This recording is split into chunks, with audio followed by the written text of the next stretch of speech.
It's Friday Sews! Yay!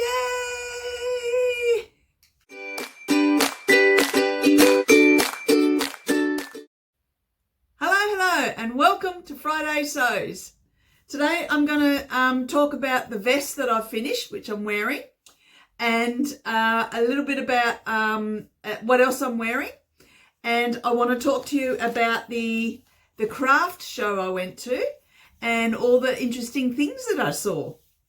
So first of all, what am I wearing? Well, I will talk a bit more about my vest in a moment because I've got some images and things to show you. But I'm wearing my Harper cardigan, which is a very, very popular pattern. And it's a free pattern from SInclair Patterns.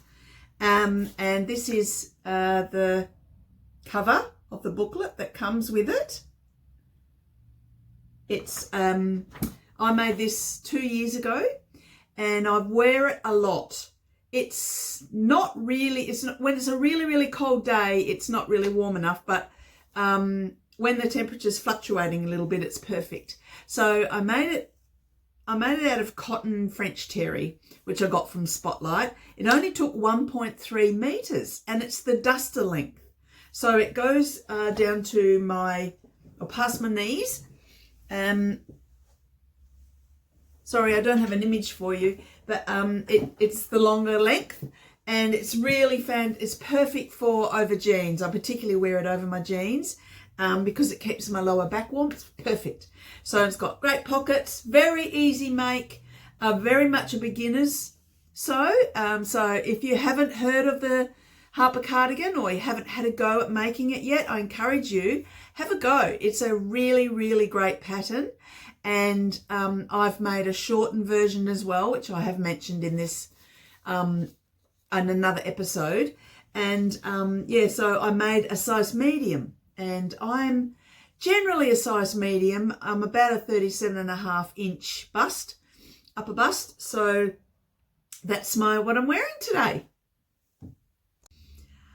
I'm very excited about the vest that I finished. So this is it here, and I've got some footage and a couple of images to show you.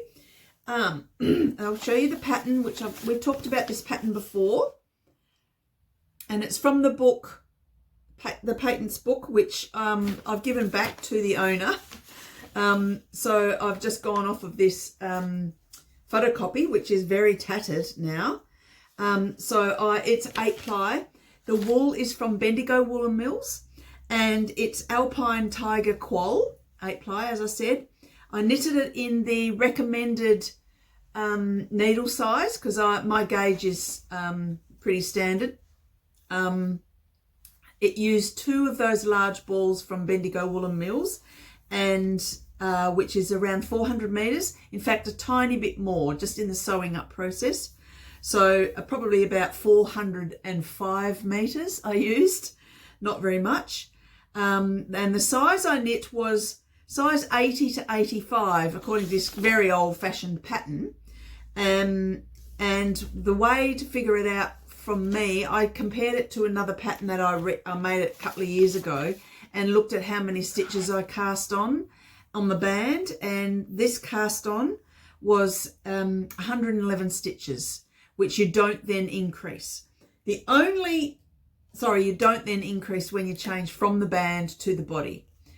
The only change I made to the pattern is I did the 2x2 rib around the band at the bottom, around the neck, the lovely V-neck, and around the armholes. Now, I'm bonding with it. I'm not really happy with the drop shoulder and the armholes like that. Look, it's really, really warm. It's very, very suitable for this weather and for Perth's winter as we're coming out of winter slowly. And it's very, very comfortable. And the wool knits up to be such a beautiful fabric. So I'm very, very happy. I'm just not really sure if I like the style. So I sort of wish it was a little bit back. But anyway, I'll bond with it. I'll get used to it.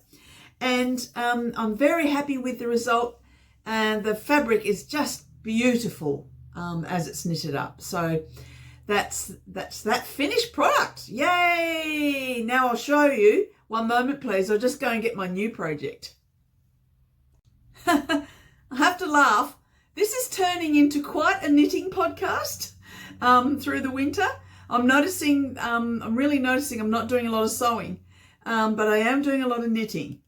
I think a lot of it's circumstantial because I've not been able to sit at the machine for various reasons. I've had a little bit of life things going on, which I'll get to.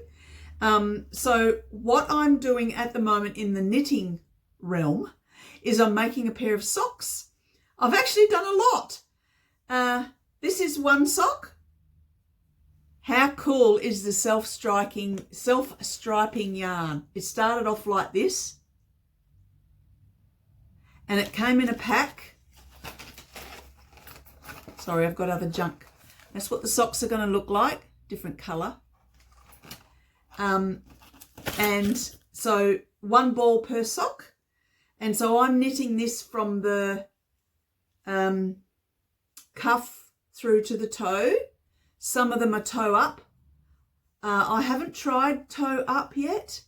This actual pattern comes in a toe up as well. So obviously if you did a toe up, the toe would be red and pink, and then the ankle and that would be this purpley colour. The pattern is just knitting, it's just stocking stitch, plain knitting. It's got 2x2 rib, and I've done a new fancy schmancy twisted German cast on.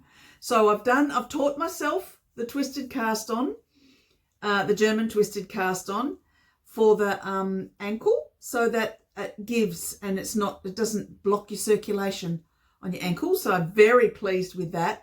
It's quite complicated, I've got to say. But, you know, I love learning new things. So I'm really happy about that. So that sock's really looking great.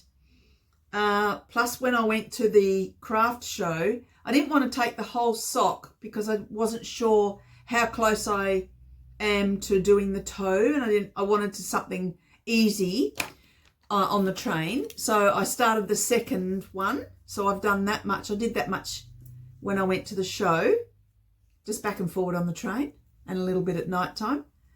So I've nearly finished that band. Just measure that. I've only got about 3 or 4 more rows, and I'll be onto the body of the sock. And how's that matching? I jagged that. I tried to get it to match, but I wasn't trying really hard. So those socks are coming along. They're for my daughter in Melbourne. So I'm aiming to get those quickly done so I can crack on with another project, which I'll talk to you about. So yeah, I'm really, really having a lot of fun with my knitting. Oh, now I've been to a craft show in Perth.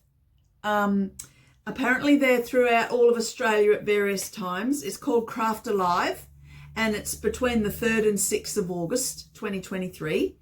So through Thursday through to Sunday.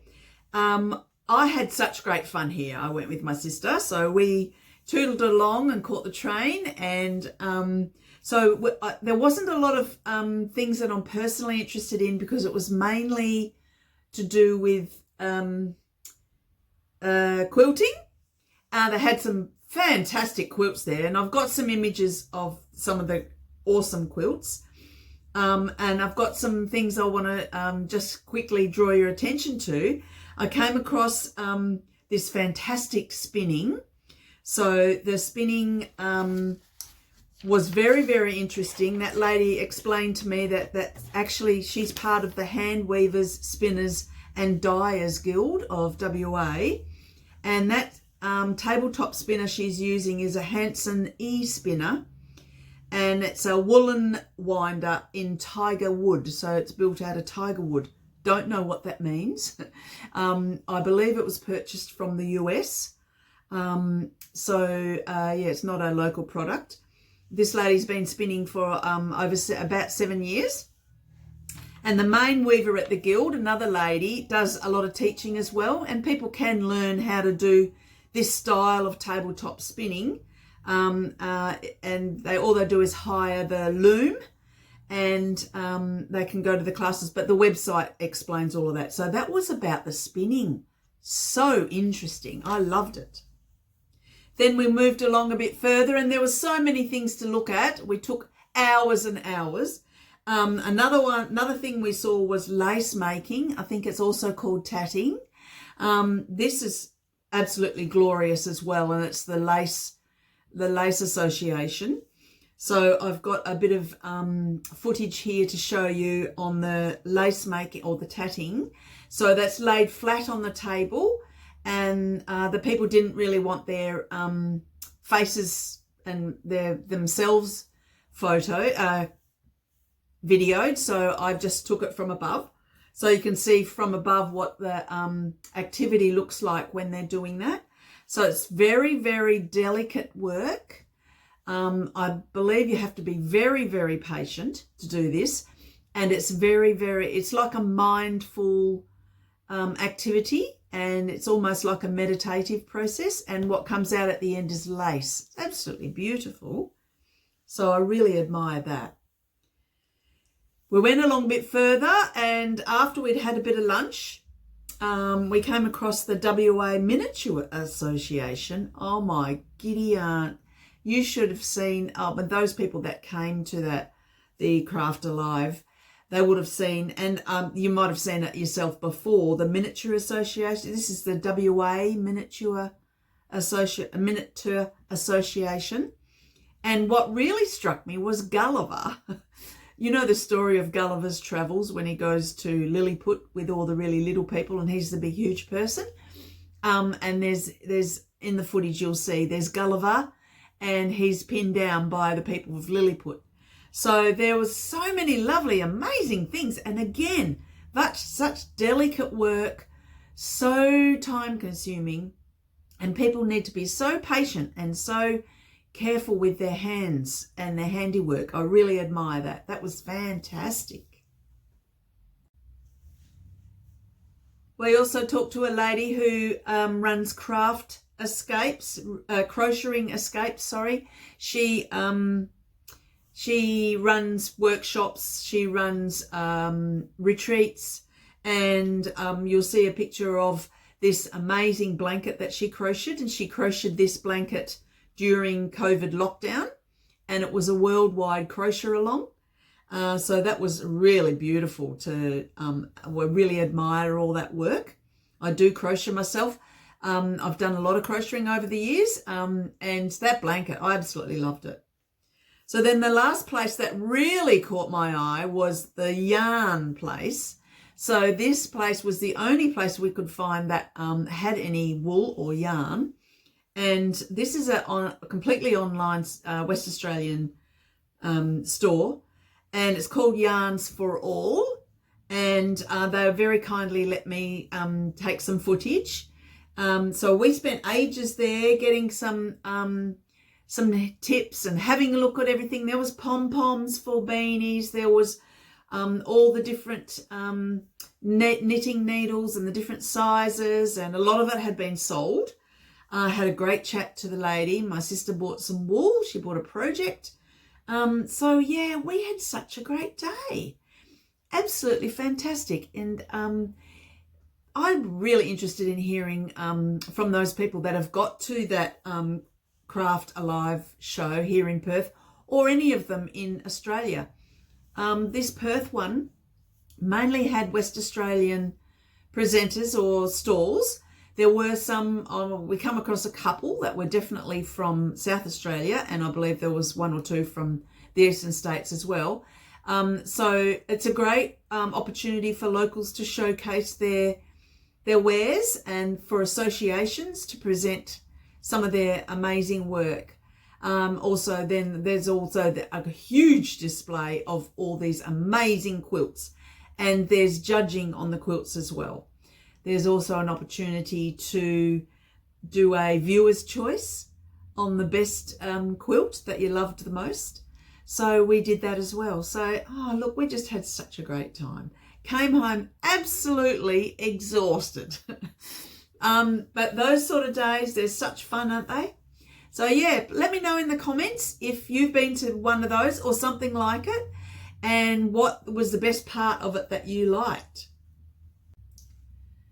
So just a little bit about my planning for the sewing. I don't have much on my cutting table at the moment. Once again, I've got so many ideas and so many thoughts that I keep going back to, or what shall I make? What shall I make? There's too many things. One is my godson's had a lovely little baby girl, so I will be making something for her.